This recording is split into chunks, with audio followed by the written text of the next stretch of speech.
Boa noite, meus irmãos e irmãs, mais uma vez. Estamos aqui, graças a Deus. Hoje, dia 3/11/2021. Se você está de posse com a tua folha de rosto para acompanhar nosso estudo, então corrija, porque a data de hoje é dia 3/11/2021. E hoje nós vamos avançar um pouco mais sobre o nosso tema da idolatria. Ainda nós estamos utilizando como base de nosso roteiro de estudo, o livro Ídolos do Coração, de Elyse Fitzpatrick. E hoje nós vamos ver como tema, este assunto, ele afeta os nossos sentimentos e os nossos pensamentos, ou seja, o nosso interior, o que a Bíblia comumente chama de coração. É importante que se diga isso, porque a nossa interioridade, pode ser descrita de diversas formas. Nos nossos tempos modernos, geralmente, há uma área do saber, um campo de estudo, que meio que se assenhorou do interior das pessoas, que é o campo da psicologia. Então ficou moderno, ficou meio que na moda. Se alguém tem algum problema interior, vai procurar um psicólogo, vai procurar alguém para ver o que está na sua mente. Nada contra a psicologia, que é uma área do saber muito nova, tem pouco mais de um século. A pergunta é: o que fariam as pessoas dos 20 séculos para trás, quando tinham algum problema interior? É claro que a psicologia, ela é nova, ela tem as suas propostas, são válidas, mas elas não são as únicas. É bom que se diga que existem outros campos e outras maneiras de pensar o nosso interior. A Bíblia, por exemplo, é uma delas. A Bíblia pensa a nossa interioridade de uma forma diferente da psicologia, não inferior. Ela é diferente. Por exemplo, a Bíblia, ela descreve a nossa interioridade por meio da palavra coração. O coração do homem representa geralmente o seu interior. Apenas o coração?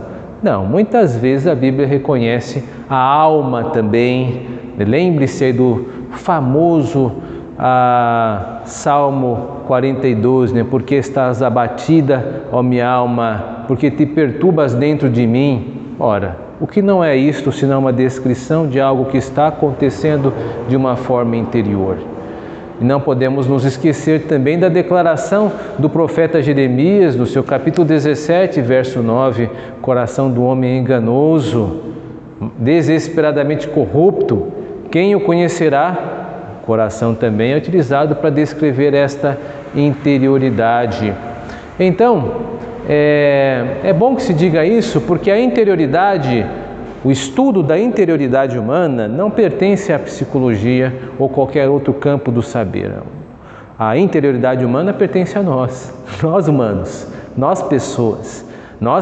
Nos cabe saber o que está acontecendo neste nosso jardim interno, neste nosso terreno, aquilo que ocorre dentro de nós.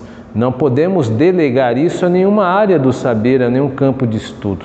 Cada um de nós tem um coração, precisa saber o que está acontecendo aí. E é nisso que os estudos de hoje, eles vão abordar um pouco mais. Nós estudamos a idolatria, a princípio com o livro do temor, quando as pessoas são grandes, Deus é pequeno, de Divard Tivelk. Depois avançamos um pouco mais, pensando a idolatria em áreas sociais maiores, com o livro Falsos Deuses, do nosso conhecido autor Timothy Keller. E agora nós estamos ainda avançando um pouco mais, desta feita, um pouco mais na interioridade humana. É este acréscimo que a Elyse nos traz, de pensar por meio das Escrituras o que ocorre um pouco dentro da gente. Então é isso que nós vamos estudar hoje, ou continuar estudando, Portanto, vamos ver algo que Com certeza nós já sabemos meio que intuitivamente, mas nós vamos agora explorar isso biblicamente, que é a adoração é um produto do amor. Nós adoramos aquilo que amamos. Há uma associação. Tudo aquilo que eu adoro, eu tenho amor. Vamos lá. Texto bíblico que associa isto, fundamenta esta ideia, está lá em Mateus 22, verso 38, que diz assim: Mestre, qual é o grande mandamento na lei? Respondeu-lhe Jesus: Amarás o Senhor, teu Deus, de todo o coração, de toda a tua alma, de todo o teu entendimento. Este é o grande e primeiro mandamento. Um parênteses aqui, por grande e primeiro mandamento, nós devemos lembrar que era comum na época de Cristo resumir, os ensinamentos da Torá nestes dois grandes mandamentos, que é amar ao Senhor teu Deus e amar ao próximo como a ti mesmo. Eu estou só fazendo essa ressalva porque se você procurar sobre os 10 mandamentos, que é comumente como nós chamamos aquela seção do livro de Êxodo, no capítulo 20, que no hebraico são as 10 palavras, mas nós nos referimos aos 10 mandamentos, talvez haja uma certa confusão. Então aqui o texto está falando em ordem primeira, aquilo que nós devemos fazer primeiro. É claro que os 10 mandamentos estão inclusos aqui também. Bom, pelo texto que nós citamos, em Mateus 22, 38, vemos que Deus exige exclusiva devoção daqueles que o adoram. Essa devoção se expressa por meio do amor. Deus deve ser amado, estimado e temido mais do que qualquer outro. O amor a Deus deve estar acima do amor filial. Por exemplo, Cristo diz isso: quem ama seu pai ou sua mãe mais do que a mim, não é digno de mim. Isto é bastante extremo, eu tenho que amar a Deus mais do que meus amores naturais pelos meus pais, o amor filial. E até acima do amor próprio, porque também diz em Mateus, no capítulo 16, 25, porquanto quem quiser salvar a sua vida, perdê-la-á, e quem perder a vida por minha causa, achá-la-á. Logo se conclui que não podemos amar outro mais do que Ele. Nossa adoração é fruto do nosso amor e não pode existir ou não podem existir concorrentes com Deus. Nem os nossos pais, retomando aqui o que foi dito, nem a nós mesmos. Esta é a grande ruptura do cristianismo com a ideia de judaísmo. Nós temos Cristo como centro da nossa fé e onde Ele reivindica para si mesmo exclusiva devoção. Os judeus, eles não aceitam a Cristo como único Salvador, não reconhecem essa reivindicação, portanto não tem como seu mediador. Isso os distingue de nós. Nós temos em Cristo o reconhecimento que essas reivindicações são legítimas. Nós dizemos sim, Senhor, precisamos amá-lo mais do que os nossos pais, precisamos amá-lo mais do que a nós mesmos. Dito isso, é claro que fazer isso da boca para fora é muito fácil. Nós fazemos isso sempre. Alguém perguntar para você, você ama a Deus mais que qualquer coisa? Com certeza você dirá sim, se você foi bem treinado, então você provavelmente dirá. A questão é, até que ponto essas palavras que saem da boca para fora representam de fato uma vida cristã, representam de fato aquilo que você tem como prioridade. O que demonstrará isso? Com certeza é sua obediência a Deus nas pequenas coisas. Aqueles que são capazes de obedecer nas pequenas coisas são capazes de obedecer nas grandes também. A verdade é que Deus nos prova durante toda a nossa existência e vai nos mostrando o quanto nós estamos, por vezes, longe deste ideal, mas também o quanto nós estamos agarrados a esse ideal.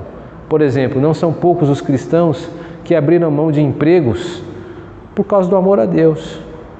Disseram, eu não vou mentir para continuar neste emprego, eu não vou fazer alguma coisa imoral.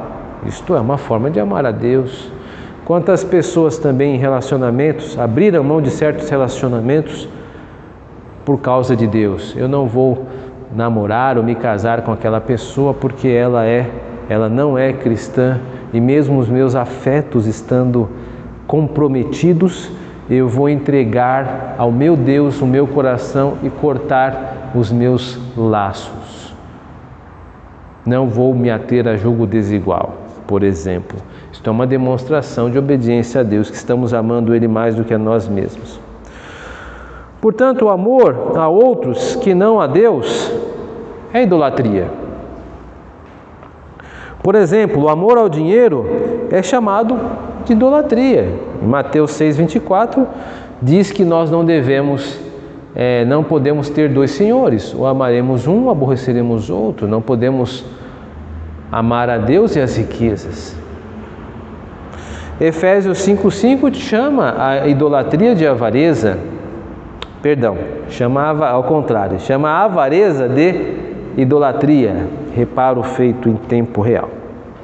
Tanto em Efésios 5,5 quanto Colossenses 3,5. Assim como amar a si mesmo é incorrer em idolatria. Lá em Daniel, em seu capítulo 5, verso 30 ao 31, registra a fala de Nabucodonosor, que se engrandece com o seu reino, diz: olha, Babilônia é uma grande cidade. E no momento em que fala isso, Deus então julga e o fere, fazendo ficar por 7 anos irracional, comendo capim. Veja, a idolatria, ela não é tolerada por Deus. Tanto idolatria acerca de outros entes, quanto de si próprio. O fato é, e é aí que está o que Fitzpatrick quer nos destacar, é que nós adoramos o que amamos. Se amarmos a Deus, apenas Ele será objeto do nosso culto. Mas se permitirmos que existam outros amores em nossos corações, iremos incorrer em idolatria. Os falsos deuses podem ser identificados naquilo que mais amamos. Por isso, tomemos cuidado com o nosso coração. Tem algumas pessoas que dizem, ou não pessoas, mas filosofias. Na verdade, a modernidade tem uma filosofia assim: siga o teu coração. Se está com vontade, faça. Faça isso. Tem até isso em inglês, eu esqueci como que é a pronúncia. Just do it, acho que é isso. Apenas faça. Apenas faça. Se está com vontade, faça. Ou então, o grande termômetro é: o importante é você estar feliz. Ah, mas ninguém pergunta exatamente o que te faz feliz. Mas você está feliz? Ah, estou. Então, tudo está bem. Isto é um pensamento mundano. O texto aqui nos adverte que nós não devemos nos deixar enlaçar pelo amor. Salomão é um exemplo clássico de alguém que não foi feliz nisso. Alguém que não supervisionou de perto o seu coração. A Bíblia diz que ele deixou-se encantar pelas suas esposas e, por meio do amor a elas, logo foi atraído para a idolatria. Olha o que diz acerca de Salomão no livro de 1 Reis 11:4. Sendo já velho, suas mulheres lhe perverteram o coração para seguir outros deuses. Então veja, é o amor que levou à destruição, não foi o ódio. Então às vezes existe um mito de que pessoas vão para o inferno levadas pelo ódio, rangendo os dentes e os punhos cerrados contra Deus. Mentira! As pessoas estão indo para o inferno chupando bala, indo com os bolsos cheios de pirulito. Por quê? Porque a ideia é de alguém que está satisfeito consigo mesmo, está muito feliz da vida com o que tem, e aí caminha-se para o inferno. Então o sentimento, ele não é prova de que estamos indo para o céu ou para o inferno. Não é porque uma pessoa está satisfeita, tem tudo o que deseja, que está tudo bem. Muito pelo contrário, Salomão estava tudo bem, rico, famoso, cheio de mulheres, E aí, foi uma situação de declínio e de queda para ele. Um outro, se Salomão expressa isso muito bem no Antigo Testamento, no Novo Testamento nós temos um dos cooperadores do apóstolo Paulo, companheiro de muitos embates na fé, sucumbiu na fé em razão do seu amor. Veja lá o que diz sobre ele em 2 Timóteo 4,10. Demas, tendo amado o presente século, me abandonou e se foi para Tessalônica. Uma forma de descrever a queda. Ele amou o presente século. Amou a sua época, amou aquilo que o mundo tem a oferecer. Então as pessoas se autodestroem não pelo ódio, mas pelo amor. É o amor colocado em coisas que não são corretas. Então cuidado, o amor em si mesmo, ele não é garantia ou tábua de salvação. Olha, fulano, falta amor. Que tipo de amor? Se falta amor a Deus, é um alerta amarelo. Mas se falta amor ao mundo, que bom, sinal que eu estou amando a Deus e não ao mundo. Então o amor em si mesmo, ele não pode ser considerado como tábua de salvação ou termômetro de vida santificada. Precisamos saber aonde estamos colocando o amor. Um terceiro exemplo aqui é que muitas autoridades judaicas do período do ministério terreno de Cristo creram nele, mas devido ao amor idólatra, ao seu próprio prestígio, não seguiram, porque deles está escrito em João 12:43, porque amaram mais a glória dos homens do que a glória de Deus. Portanto, todas as vezes que mantemos uma relação de amor acima da que temos com Deus, incorremos em idolatria. Então tomemos cuidado, né? A idolatria, ela está mais perto do nosso coração do que nós imaginamos. Na verdade, ela habita o nosso coração. Agora que nós nos detivemos um pouco em pensar felicidade, vamos nos deter um pouco em pensar retomando.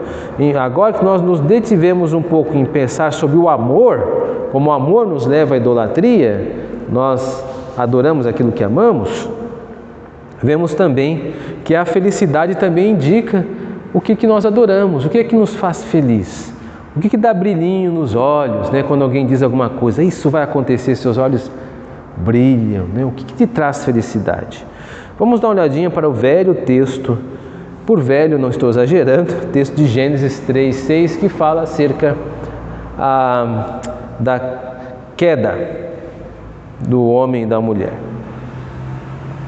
Diz assim: vendo a mulher que a árvore era boa para se comer, agradável aos olhos, e árvore desejável para dar entendimento, tomou-lhe do fruto e comeu, e deu também ao marido, e ele comeu. Aqui uma contribuição direta do livro de Fitzpatrick, que eu vou citar apenas alguns parágrafos acerca do que ela elabora, o que ela pensa sobre esse texto, que para nós é uma boa reflexão. Diz ela: por que Eva escolheu desobedecer a Deus? Olhe de novo as 3 palavras do versículo: agradável, atraente, que é o boa para se comer, desejável. Essas são as palavras que ilustram a motivação por detrás das ações. Nossas escolhas são feitas com base no que achamos ser agradável, o que nos é atraente e o que pensamos ser mais desejável. A verdade com respeito a nossas escolhas é que sempre escolhemos aquilo que cremos ser o melhor para nós. Sempre escolhemos o que acreditamos nos trará mais satisfação. Ela complementa ainda: nós erigimos falsos deuses, porque cremos que eles podem nos trazer felicidade, o melhor para nós. Continua: Eva foi enganada de modo a pensar que a felicidade poderia ser encontrada na desobediência a Deus.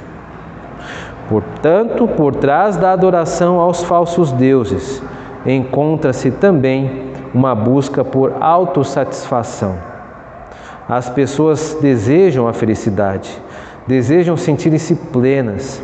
Por isso, todas as vezes em que há uma promessa de lucro pessoal, há um apelo de idolatria. Vamos parar um pouco e pensar nisso. Então, a idolatria, ela disfarça-se ou se transforma em algo sedutor, porque é aquilo que nós cremos que pode nos fazer feliz. Então, a nossa imaginação pode cooperar para que caiamos em idolatria, porque é na mente que vai operar o fantasiar. Veja só como a serpente trabalhou no imaginário de Eva. Veja que ela, após ouvir a proposta da serpente de que deveria comer, a princípio resistiu um pouco, mas depois a serpente só deu um empurrãozinho chamando Deus de mentiroso, atacando e blasfemando a Deus com isso. Eva mostrou que se preocupava mais consigo do que com a reputação de Deus e começou então a considerar a proposta da serpente. A sua mente começou a trabalhar, ela começou a apreciar o fruto, as possibilidades que isto poderia lhe dar e perceber que isto de fato lhe traria um lucro pessoal.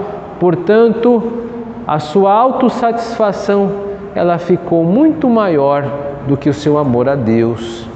Por isso que nós devemos tomar cuidado com aquilo que nós cremos ser nosso lucro pessoal. Se o nosso lucro pessoal não for a glória de Deus, então você cairá em idolatria. Se o seu lucro pessoal é ter um carro bom, esse é seu objetivo de vida, isso é o seu Deus. Ah, mas eu quero ter um carro bom para levar minha família para a igreja, para ajudar os meus irmãos, para servir a Deus nesta terra. Bom, aí já é um meio para se atingir um fim, que é satisfazer a Deus. Já não é um ídolo. Mas se seu objetivo é ter um carro como um fim em si mesmo, ele é o seu ídolo. Assim também um matrimônio pode ser seu ídolo. Ah, eu quero me casar e ser feliz. Muito bem, esse é seu ídolo. Ah, mas o casamento não é bíblico? Sim, mas não como um fim em si mesmo. O casamento é um meio para se atingir um fim que é glorificar a Deus. Tanto é que Eva é chamada o quê? Da ajudadora do homem no trabalho que o homem terá em servir a Deus. O matrimônio não é um fim em si mesmo. Tudo aquilo que nós cremos que é um fim em si mesmo, que é um bem em si mesmo, ele acaba se tornando o nosso ídolo. Nós lhe prestamos culto, nós lhe tributamos a adoração por meio da nossa imaginação, por meio de crermos que obtendo ele teremos a felicidade. E isto é um detalhe importante. Você pode não possuir o seu bem, o objeto, por exemplo, aquele carro, mas o fato de você crer que o carro vai lhe dar a satisfação, você já está incorrendo em idolatria, embora o ídolo não tenha nem chegado ainda a ter sido possuído por você, mas no seu coração já está sequestrado por esse sentimento de idolatria. Terrível, né? Agora veja só como o profeta Isaías trata o tema da idolatria. Isaías sentencia aqueles que adoram ídolos de madeira da seguinte forma: diz ele, lá em Isaías 44, aqui é uma conjunção desses versículos, o texto que eu vou dizer é o Isaías 44, versículo 15, 16 e 17, uma construção, colando eles, parte deles, e fica assim: tais árvores servem ao homem para queimar, metade queima no fogo e coze a carne para comer. Então do resto faz um Deus, uma imagem de escultura. Ajoelha-se diante dela, prostra-se, ele dirige a sua oração dizendo: livra-me, porque tu és o meu Deus. Isaías ridiculariza a insensatez de atribuir ao mesmo material do qual o homem usou para se aquecer, madeira, atribuir poder sobrenatural. Você veja que Isaías é muito irônico, falando o mesmo objeto que o homem faz uma estátua, também faz um pedaço de lenha para queimar. E olha a insensatez, aquilo que poderia ser lenha se transforma no seu Deus, seu ídolo. Mas esses fazem um Deus para que sejam seus ídolos e ajudados por ele, entendem que podem encontrar a felicidade por meio da oferta ao culto a eles. Ou seja, veja que o que Isaías critica é que eles pensam encontrar nestes falsos deuses refúgio. Ajuda-me. A busca de sucesso e felicidade é que leva ou pode levar as pessoas à idolatria. Então, o que faz uma pessoa construir uma estatueta e colocar lá e prestar culto? Não é porque a pessoa só ama o seu objeto de culto, mas é porque crê-se que este objeto de culto pode lhe dar socorro, refúgio, ajuda. Não foi assim com os profetas de Baal a orarem para que o Deus deles respondesse ao desafio do profeta Elias? Aquele texto bonito lá em 1 Reis, no capítulo 18, onde os profetas de Baal são desafiados pelo profeta Elias, eles têm que fazer um sacrifício, o sacrifício tem que se autoconsumir sozinho, eles ficam até meio-dia se machucando, orando para que fossem atendidos e não são. No Antigo Testamento, há inúmeros casos de pessoas que sacrificaram até seus entes queridos para alcançarem a felicidade em seus projetos. O rei Manassés, avô de Josias, caiu neste pecado. Queimou a seu filho como sacrifício. Terrível isso. Segundo Crônicas 21:6. Fitzpatrick alerta que em nossa mente pode estar desenvolvendo-se a semente da idolatria de uma maneira aparentemente inofensiva em nossa imaginação.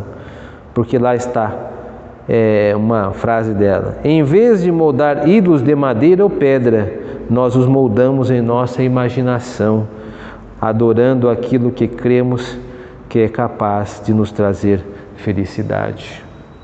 Precisamos, portanto, entender que o nosso conceito de felicidade não pode estar divorciado de Deus.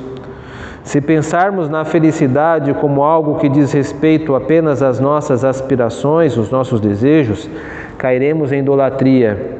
Precisamos entender que nossa felicidade como cristãos está em buscar a glória de Deus. Apenas vivendo em Deus e para Deus é que podemos de fato alcançar felicidade. Aliás, o termo felicidade na Bíblia ocorre como bem-aventurado, um termo que originalmente está próximo do conceito abençoado ou abençoada. A questão da Bíblia é que não se pode pensar em felicidade e realização à parte de Deus. Veja, então o conceito de felicidade da Bíblia é diferente do conceito moderno. Pergunta-se, o que é felicidade? Existe uma forma de muitas formas de se responder esta pergunta. Mas um conceito que está muito diluído em nós, muito fluido, é a ideia de que felicidade é eu ter sucesso, é alcançar o que eu quero. Mas nem sempre foi assim. E não há apenas, não existe apenas esse conceito de felicidade. Mas esse é o mais comum. Na Bíblia não é, felicidade não é isso.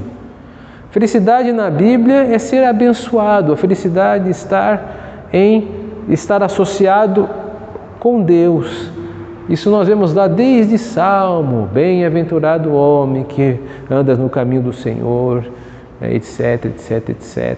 Depois no Novo Testamento nós temos as 7 bem-aventuranças. Veja lá que Jesus diz em Mateus 5,3: bem-aventurado os que choram. Ué, que projeto feliz é esse de satisfação se a pessoa está chorando?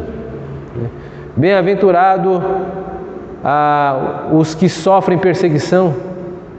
Que projeto é esse que a pessoa tinha de sentir-se perseguida? Então, perceba que a Bíblia não está preocupada com autossatisfação. O problema é que nós, permitimos que o mundo nos invada o coração com esse tipo de propostas indecorosas, né? Seja feliz. Mas o que é felicidade? Na Bíblia, a felicidade não é projetos serem resolvidos do meu jeito. A felicidade é eu ser abençoado. E ser abençoado pode significar eu chorar muito. Ser abençoado pode significar eu sofrer injustiça. E eu estarei sendo, do ponto de vista bíblico, muito feliz. Percebe como muda? Então tomemos cuidado, né? Senhor, eu quero ser feliz. Vamos ver como Deus pode responder essa sua oração. Então tomemos cuidado, né? Para que a nossa ideia de felicidade não destrua da Bíblia e não se transforme a sua satisfação num ídolo. Considerações. Qual o antídoto para vencer a idolatria? Bom, Fitzpatrick mais uma vez nos ajuda em seu livro. Apesar dos crentes receberem um novo coração, de modo que nossos pensamentos e desejos tenham sido mudados, ainda lutaremos com o remanescente de nossa velha natureza. A cada dia temos que escolher a quem devemos amar mais, Deus ou nós mesmos. E no caso, acerca de nós, os deuses que criamos. Como lidar com as forças internas que procuram nos fazer buscar em outros apenas o que Deus pode realmente nos dar? Creio que a resposta, é agora uma contribuição minha, a essa pergunta vai em duas direções. Primeiro, não nos esquecermos de que nosso coração é enganoso. E os primeiros que tentam enganar são seus próprios portadores. Como diz o texto em Jeremias 17:9. Segundo, é nos conscientizarmos que apenas o estudo da palavra de Deus pode nos livrar das amarras desse auto-engano. Isso se dá porque apenas ela pode penetrar como espada aguda e afiada em nosso interior, separando e discernindo tudo que está lá. Veja a palavra de Deus. É esse momento que você passa aqui à noite. Esta é a pérola escondida, onde muitos desprezam, mas que nós estamos hoje buscando, que é a possibilidade de estudar a palavra de Deus. A oportunidade de meditar um pouco mais nas Escrituras Sagradas. Esta é aquela folha de seda colocada que você está fazendo. Todas as vezes que você vem aqui estudar a Bíblia, você coloca uma folha de seda. Você coloca outra, e daqui a pouco você está robusto, já está espesso, você está forte, porque a sua mente cresce a partir da meditação das Escrituras Sagradas. Isso é óbvio, meus irmãos. Vamos colocar, por exemplo, como analogia, uma vida saudável. Se você agora correr 5 quilômetros hoje, você vai se transformar numa pessoa saudável só porque correu 5 quilômetros hoje? Não. Mas se você começa a correr 5 quilômetros todas as segundas-feiras durante um mês, o exercício contínuo fez com que você realmente ficasse saudável naquele mês. E agora, se você conseguir correr 5 quilômetros na segunda e quinta-feira durante um ano, você pode considerar-se uma pessoa muito saudável. Por quê? Porque você está fazendo um exercício regular e constante. E aí você terá uma saúde melhor. Como nós podemos achar que teremos uma vida com Deus se nós lermos a Bíblia toda em um mês e depois não pegarmos mais nela o ano todo? Não, nós precisamos porções regulares de maneira frequente. Quando chegar a tempestade, as suas raízes não estarão secas, estarão úmidas e profundas. Não podemos evitar que as tempestades venham, elas virão de uma forma ou outra, mas nós podemos estar mais preparadas para elas. Hoje nós regamos um pouco mais. Que Deus nos guarde da idolatria e que possamos estar prontos para o que der e vier, segundo aquilo que Cristo nos quiser enviar. Que Deus nos abençoe. Amém.